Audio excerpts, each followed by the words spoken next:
Salute, salute, salute. Before I play this clip, right, I want y'all to know that 10 websites, I looked up 10 websites, and this was the information. It was a little slightly different, a little more, a little less, but it was all in the same ballpark. This is what Brad makes from 2019 to 2020. His annual income, right? And it's still there. It's still there. $54,000, right? Now, it's a 7.8% increase from 2015 and 2016, which means he's just now getting to this, right? Because 2015, 2016, he was around $49,000 to $50,000, right? And right now, he's still here. He's still here. Around 54, maybe 55. But if you look at other websites, it's saying 52, 53. So let's just say still right now 54. Let's just say 55, right? Is that wealthy? Is that wealthy? Is that rich? Is that no. Brad is the average Brad is not balling. But that's what they believe. They believe that average Brad is balling. These numbers right here, you have a lot of black men blowing these numbers out the water. I'm telling you, I can't remember I made a salary like right here. And I'm not knocking brothers that make this. I'm not knocking brothers make this. But what I'm trying to say is that they're saying that black men are not rich, and that's the reason why they're dating Brad. They're dating Brad because he's rich. No, you're not, because Brad is not rich. Nowhere near rich, right? Brad is in debt. He's struggling. You know, the economy is just getting higher and higher, and Brad is not up there. I don't know why they believe this. This Disney fantasy is just insane. Brad spends a lot of money too. Just to let y'all know, the reason why Brad be in debt, because he spends a lot of money. He spends a lot of money. He likes to go gambling. He likes to live above his means. A lot of these Brads are in debt, right? But they want you to believe that the reason why they're not dating black men is because Brad is out here blowing everybody out of the water when it comes to financial success. And that's not the truth at all. And all you have to do is just Google. Google is everybody's friend nowadays. You want information? All you have to do is Google the information, and it's right there in front of your face. And on top of that, all you have to do really is hit at least 5 websites, and then you get a general idea where everything is at. You know, when it comes to statistics, you get a generalized idea, and then you come up with your assessment of what you have seen and what you have researched, and then you go from there. That's what we're about to do right now. So here we are, right here. I genuinely want to know why black men make dating so difficult. Hold on. I genuinely want to know why black men make dating so difficult. They make it. Hi, I have an answer, and it's simply because they don't have money. So I've been thinking about this a lot as it relates to my personal dating life. A lot of my friends who are black women who are in their late 20s, early 30s, who have been struggling with dating, who prefer to date black men, and have been doing it in comparison to my white peers and some peers outside of like other races, but specifically my white peers, as to why we all went to similar schools. We all went to similar schools. We all have similar educational backgrounds. We all work similar jobs. For bar, we would say we would live very similar lives, except I just oscillate in primarily black spaces and they oscillate in primarily white spaces. With that said, I think it's because white people, but specifically white also men, are raised in the way that they have generational wealth, but a generational wealth mindset, meaning that they saw their parents get paired off and married, within their 20s. They have grandma's ring and heirlooms. They have a house that they know that they will inherit. They have a mindset knowing that even if they lose their job at Goldman Sachs or in tech or whatever, that they have this sort of privilege that they know that they'll always be fine and they know that they'll always be able to take care of their family. So even though they're in build mode, they're not necessarily worried that they would lose everything. And I think that mindset is different for black men, meaning that they spend a lot of their 20s and even in their early 30s really trying to play a game of like financial catch up, really trying to get themselves established. And because they're playing that game, they play games in other areas, meaning that they don't necessarily take things. Stop. Let's stop that right here. First of all, you don't know what Brad is going through trying to keep his family together, trying to keep a roof over his head. You don't know. Ask that average Brad. This how they so goofy. Ask the average. The average Brad is stressed out right now. The average Brad is stressed out. Foreclosures. The average Brad is not doing too well. He's having a hard time out there. I know. I see it. Generational wealth starts with buildings of a family. You don't know nothing about that because you don't want to be under the leadership of the men that you have children with. That's how generational wealth starts. You know how generational wealth starts? With marriage.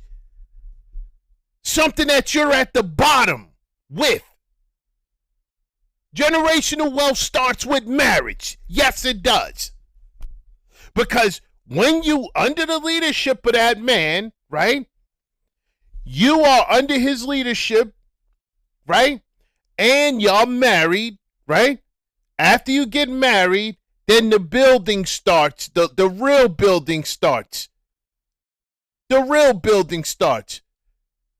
We're in a world right now where two incomes. You need two incomes. We're in that era now. We've been in that era since 1939. 1939 to 1945. We've been in that era since then. I could break it down about what happened in World War II, but we're not doing that right now. But we've been in that era since 1939. Two incomes. So now that it's two incomes in a household, right? Now you have two incomes in the house, pay the house off, and then after that, when you get older, you go to the upper room, the house go to the children, then the house go to the grandchildren. That's generational wealth building for the average American. You don't do that because you in your early 20s and even in your 30s, you don't want to be under his leadership. You think you can go anywhere else. You think that you have settled with some guy. Now you think that you got unlimited options. You can go elsewhere. You can find another guy. And you go on a tizzy tour.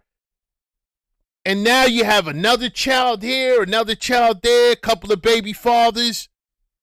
And even if you don't, let's just say you have a child by one guy, instead of you being under his leadership, you leave, which means that you and your job, right, You and your job, you have to go and get a place to live. So you took the income, your income, out of his house and went and paid for an apartment somewhere else. So if I own two apartments, right? If I own two apartments, let me break this down, black man. If I own two apartments, right?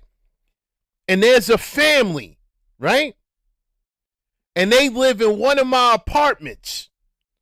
Who does it benefit? Who does it benefit if that family breaks up, right?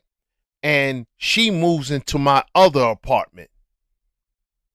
Instead of a family living in that one of my apartments, she decides to leave and move in my other apartment. Who does that benefit? Who does that benefit? Yes, it does not benefit them. It benefits me.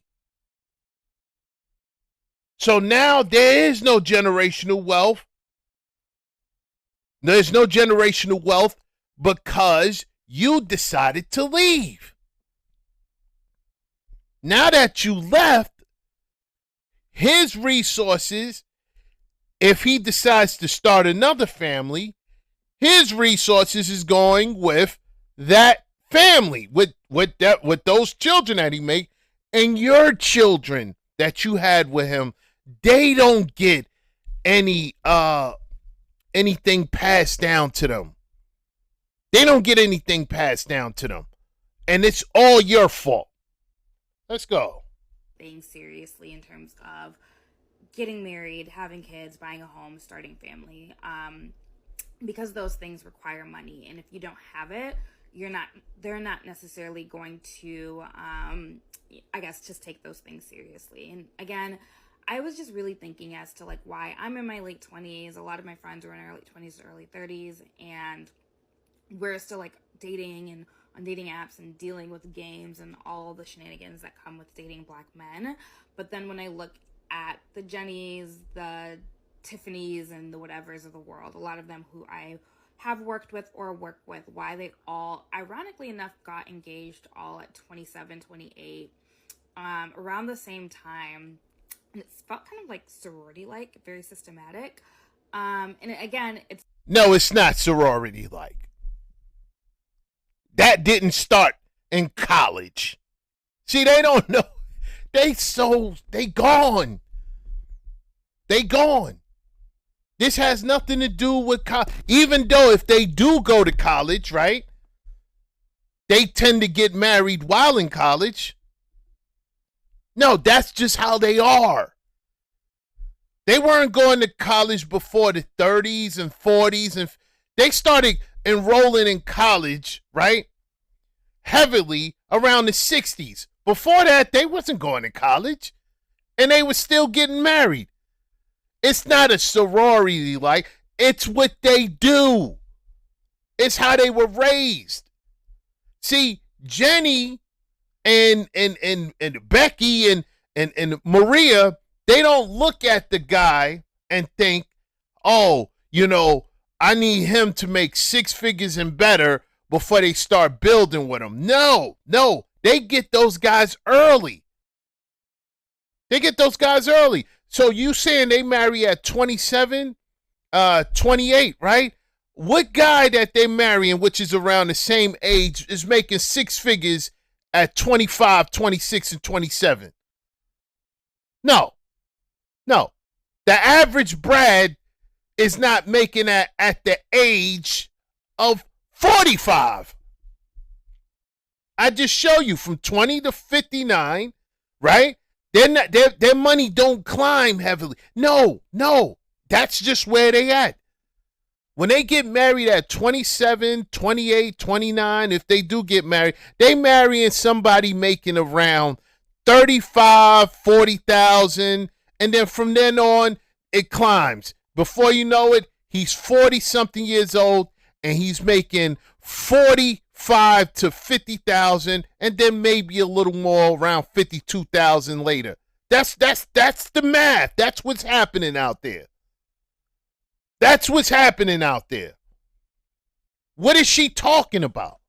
And that's for average Becky also. The average Becky, you know how much Becky is making, right? The average Becky is making anywhere between 35,000 to 47,000. The average black woman is making between $28,000 to $33,000. Y'all are broke out here. Y'all are broke.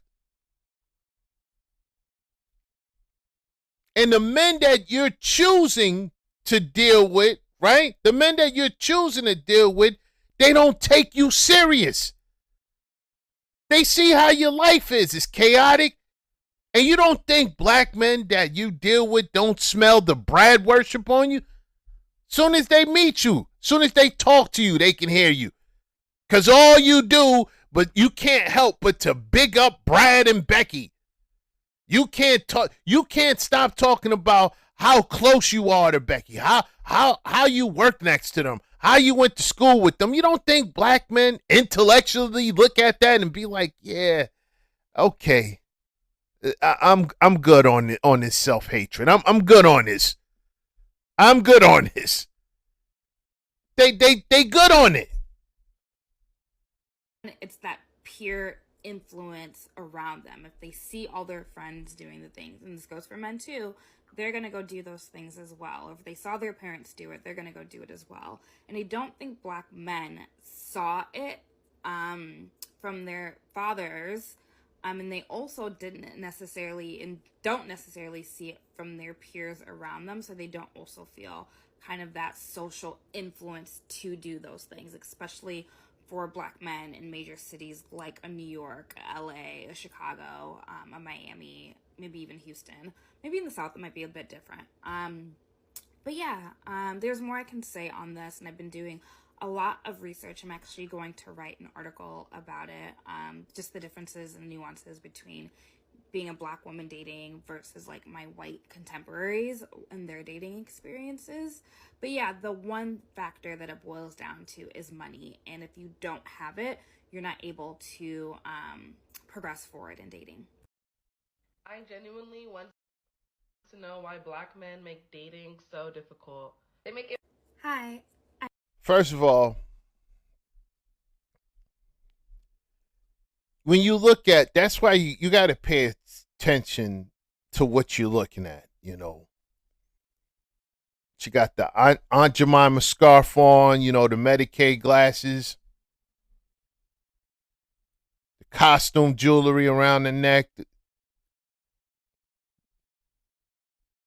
Look like she in a cramped room. You gotta understand something, black men. This is what you really need to understand. They watch too much TV. They watch too much TV. Too much of it. This what they've been doing. They was raised up watching soap operas. Soap operas. This is what they were doing. They were watching soap. They were raised up watching soap operas. Scripted lines where you see something on TV, they see something on TV where these people are rich, the scandals, what type of lifestyle certain people were living. They were raised off of this. They were raised up watching television. They were raised up to believe everything that they were seeing. Even in the, you know, cartoons, movies, anything. They just believed anything. Ratchet television came along and it propelled a new level of delusion. TV is really their husband. That's their real husband. Their phone. Why you think they so connected to their phone? How many videos I've done where if they, interactions with police where they getting pulled over or they getting asked questions, the first thing they go to is their phone.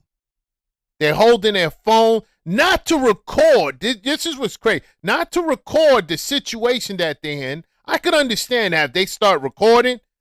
No, they get on it, start calling their mother. They're more worried about their phone than anything else. They grab their phone. The phone is so important to them, more important than them getting arrested. Because on the phone, it's nothing but lies. It's Facebook, it's Instagram, it's everybody pretending to be somebody else, and that's usually them. She is talking about a group of people she know nothing about. She didn't do any research. She don't know nothing about these people. She don't understand how the United States work when it comes to finances.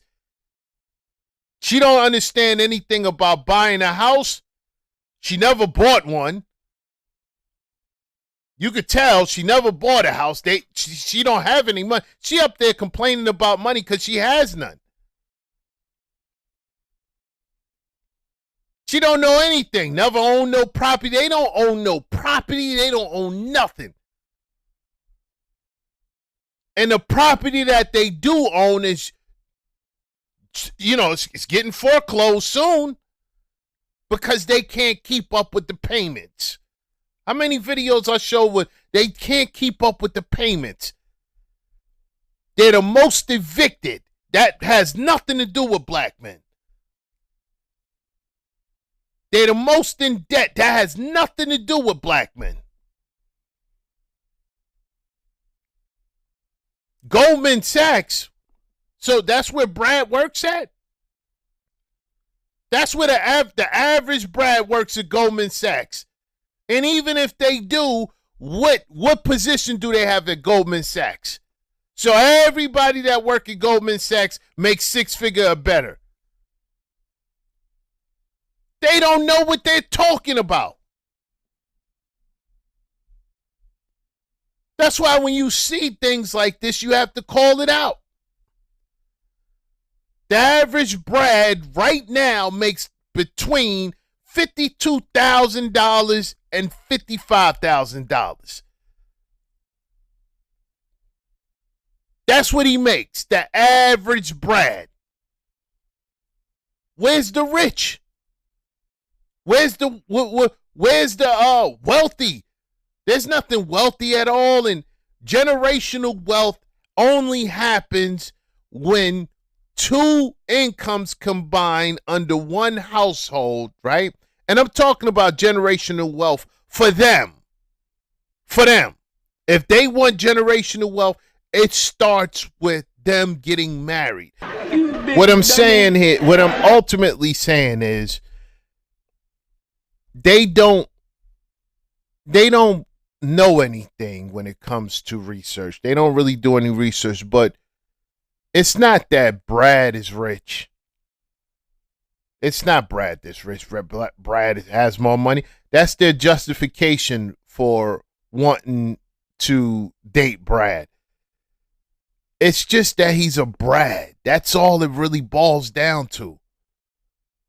They want a Brad so much. And when they get a Brad, right? Brad doesn't pay for anything.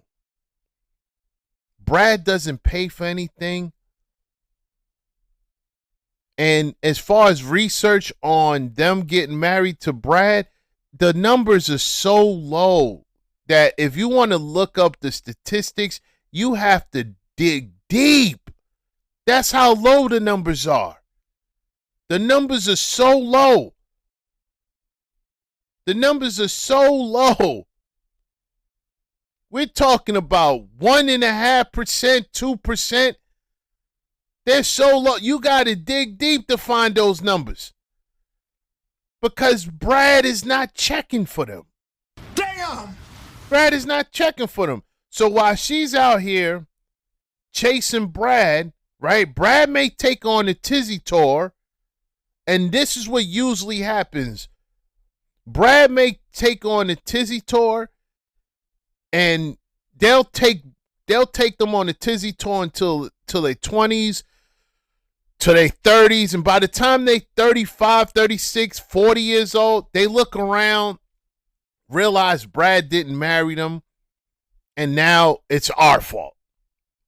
Nah, Keisha, you're done out here. You're done. No, black men, you're doing fine. You don't have to worry about what this, and understand, I'm not throwing digs at brothers making 55, 50. What I'm saying is that she's trying to say that Brad is out here balling, basically. They don't have any, they have no financial strains. You know, if they get fired from their job at Goldman Sachs, they can go and find another one. That they're passing generational wealth down and this and that. Again, Brad is out here struggling, and the only way generational wealth is passed down is if the woman is under the man leadership. Hector comes over here from over the border, right? Border hopping Hector come here over the border. And you know who comes over here with her? You got Maria right behind him. She's under his leadership. He's out here waiting by the corner store hoping to get picked up by a pickup truck to go do some landscaping. And yet Maria is still under his leadership. Why? Because she understands that the only way they're going to rise is if she's under his leadership. And you know what she's doing? She's working right along with him. You know how many times I see Hector, border hopping Hector, and with his wife working in office spaces, cleaning. His wife is with him. Doing landscaping. His wife is with him. And after years of working under him, he just, you know, he saves up. That's what they do when they get old. They save up, go get a house, and then that house they can pass to little Hector, little Maria. That's something they don't understand. They'll never understand it because they were too busy, hot girl summer, and too busy. They have unlimited options. They can go find somebody else. Too busy downing the men that they had children with because he wasn't out here pushing Ferraris that they seen on Love and Hip Hop. He wasn't out here pushing Bentleys that they seen on Love and Hip Hop or what Housewives in Atlanta. They weren't seeing this out in the real world for a reason, but they saw it on television and thought that that's what life was supposed to be. So they looked at the men that they were with and said, nah, your Toyota is not enough. Your Honda's not enough. And then when they went out there and realized that none of that is out there for them, it became black men's fault. Nah, man. Peace. Black men, stay in the shadows. One. Poor.